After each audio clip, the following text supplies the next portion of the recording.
What's going on, people? Hope your day is going well. Mine is going pretty good. It's almost over.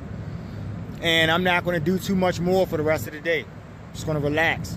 Hey, what I'm going to do right now, though, is talk to you people, because I love expressing myself to you and telling you about the things that I encounter on a daily basis that I want to prevent. And maybe talking to you will help you in your spaces in life, and you can prevent such things as well. Now, what I'm talking about are adults who harbor the Clubhouse mentality. The Clubhouse mentality. Now, I've done videos in the past about this particular subject because it's really rooted in childish behavior. These are the very adults that you went to school with when you're in kindergarten or something, and they behaved a certain way, and you never liked little Timmy or little John or somebody. You never liked them, and there was a specific reason or particular reason why you never cared for them, right? Because you knew yourself, right? You're a pretty good kid. You were a pretty good kid. Some of you are still kids, but you were a pretty good kid, and you didn't bother people, so you found yourself in situations on the playground where you had to fight these children, or you had to be the target of their bullying, or them all ganging up and picking on you, right? Bullying. Because that's all still under the bully umbrella. But all of this taunting and all of this challenging, right? A lot of you adults outgrew this stage in your life. You got a certain age, and mentally you developed, and you were able to get past that point. The way you dealt with a problem was not the same way you dealt with it when you were in second grade. And that's what should happen when we're dealing with functioning adults. But when we have adults who buy into the Clubhouse mentality, and I suspect many of you in workplaces, bugs flying out here, many of you in workplaces are dealing with this very thing. And a lot of you also are participating in this activity, because you're the kids who never outgrew that stage. So you encounter just as empaths like me somewhere in your life, and then we set you straight. We put you in your place, and you're shocked and all, and your feelings are all hurt. But I want to tell you people, and many of you, you should know this, that childish behavior is not becoming of an adult.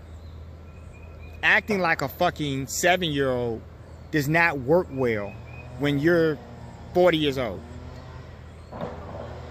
Doesn't work well at all. So you have little narcissistic meltdowns and temper tantrums because you can't get things to go your way, because you're used to having your way all of the time. And when you encounter people like us, we don't give you your way because you don't deserve anything. Because we can see you for who you are. Right? So just simply ignoring you is enough to send you in a rage, because you should be the center of attention, and the world should all have their eyes focused on you because you're so important. Grandiose sense of who you are. But what you really are a bunch of bullshitters. That's what you are, a bunch of BSers. So in these Clubhouse spaces, you know, because we're talking about the adult workplace now. We're not talking about kindergarten at recess, but it's the same behavior. So what you do is you single out people, you isolate people, you ostracize people who don't toe the line. And that line is a line of bullshit, right? People who don't participate in your character assassinations of other people at the job, right? Who won't feed into that low-level behavior, stoop to your levels. And so then you try to make these people a target, because this is all what the flying monkeys scenarios are all about. The people who are too dumb to take a position for themselves, and they are used conduitly by sociopaths and narcissists, or both, right? They use you guys. So you ostracize people in these moments. You know, you may have typical situations where you guys all come to work together, and what you want to do is to make that person feel like a piece of shit. You'll go to their work neighbor right next to them, and you'll say, hey, how you doing, Bob? Or how you doing, Steve?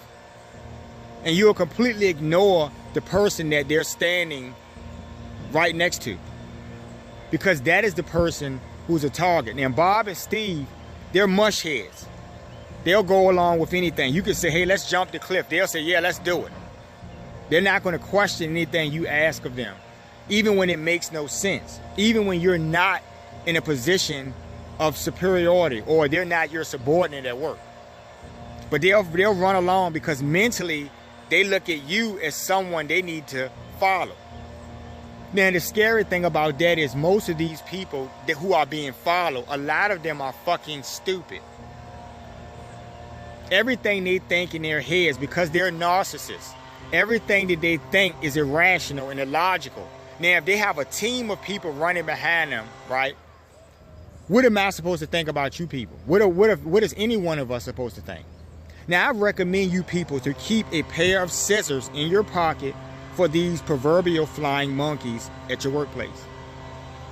Those scissors will protect you greatly, because those scissors will keep you from having to deal with the droppings that come and fall on your head like bird droppings when they fly and hover over you and report back to the witch or the person who's planning this attack. They do stuff like that. They use ostracization games. They try to ostracize the people who pose a threat to them. Now, why are they threats? Well, they're threats to them, because they have qualities that the narcissist cannot match. You know, they have a lot of qualities, right, and attributes that lower level people, who are not typically functionally low level, but are mentally low level, because they're in a place in their consciousness that needs to rise. So everything that they think of is distorted and is negative. They don't feel the best about themselves or their abilities. And so because they don't feel the best about themselves or their abilities, they have to take out all of the people who have great success with said abilities and characteristics. So what they'll do is they'll play little games on the job, and they'll say, well, you're behaving a certain way, and you have an attitude problem, and you're not this and that, even though you're not dealing with these people at all. They're sitting somewhere staring at you. They're sitting somewhere discussing you. Every waking aspect of a moment, they're trying to discuss you. They're trying to talk about you. What you have, right? Who you think you are. All of these things are in that person's head. So I want you people to realize that it's not really your fight to have, because the person is fighting themselves. Now, obviously, these types of work environments will be very toxic, and it will be some time before they will eventually wear you down, and then you'll go postal or something will happen, right? So what you need to do is to have an exit plan, because that's what I talk about. For those of you who are great creative souls and minds, who have a lot of potential to have a greater life, you don't have to settle for the humdrum life of working a job for a slave master, right? People playing with every aspect of your life. When you come to work, when you go home, how much money you earn, right? All of these things. You know? So they'll say that, that you're mosquitoes, geez. They'll say that you're not behaving or cooperating, to which you would ask, well, what am I doing? What do you mean by that? Right? Because if I'm not talking to you, if I'm not even your friend or anything, or if you don't like me and we're adults, shouldn't I just agree to disagree and go about my way and not continue to hold on to anything, because we're adults, we have a job to get done. And that's how it should be, but it's not like that.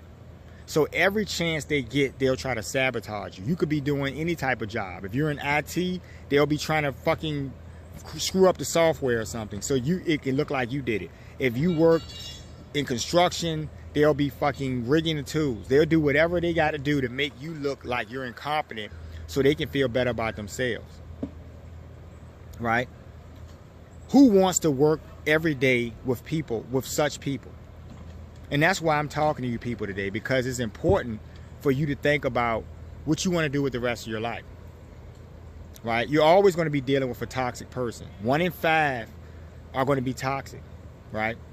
So you have to understand that the workplace is going to be full of flying monkeys any given day, any given hour. You're going to have people who are watching you for the sole purpose of reporting to someone who's making you a target so they can all take you down, because they all want to see you fail. The scary thing, like I keep saying, is that there are so many lowlifes in a setting. Now, I have personally seen this myself. There are a bunch of lowlifes in a setting, right? All about us, all around, right? And there's not much you can do about that.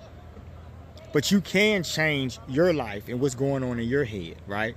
I would recommend you not staying around to fight the fight. I would recommend to get out as soon as possible, right? Because you need to keep your wits about you so you can have a productive life and do the things that you want to do in life.